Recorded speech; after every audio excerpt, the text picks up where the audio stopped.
തിരുവനന്തപുരം ലോക്സഭാ മണ്ഡലത്തിൽ ISRO chairman S Somanath BJP സ്ഥാനാർത്ഥിയായേക്കും. ചന്ദ്രയാനും ആദിത്യയും വിജയിപ്പിച്ച താരപരിവേഷം, വ്യക്തിപ്രഭാവം എന്നിവയുള്ള സോമനാഥ് മണ്ഡലത്തിൽ ശശി തരൂരിന് പറ്റിയ എതിരാളിയാകുമെന്ന് BJP കണക്കുകൂട്ടുന്നു. അദ്ദേഹം തലസ്ഥാനവാസിയുമാണ്.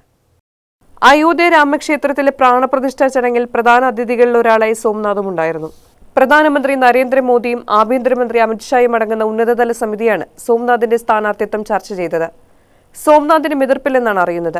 മണ്ഡലത്തിൽ സ്ഥാനാർത്ഥിയാക്കാൻ കേന്ദ്രമന്ത്രിമാരായ എസ് ജയശങ്കറിനെയും നിർമ്മല സീതാരാമനെയും പരിഗണിക്കുന്നതിനിടയിലാണ് സോമനാഥിന്റെ പേരുയർന്നത്.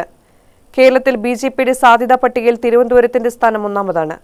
2009-ലും 2014-ലും നേരിയ വോട്ടുകൾക്കാണ് O രാജഗോപാൽ ശശി തരൂരിനോട് തോറ്റത്.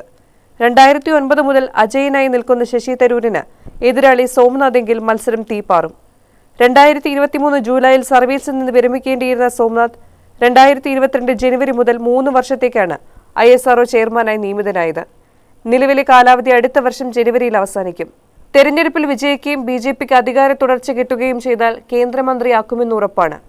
ആലപ്പുഴ ജില്ലയിലെ തുറവൂരിൽ ജനിച്ച് മലയാളം മീഡിയം സ്കൂളിൽ പഠിച്ചാണ് സോമനാഥ് ഇന്ത്യയിലെ ഏറ്റവും ഉന്നതമായ ശാസ്ത്ര പദവിയിലെത്തിയത്.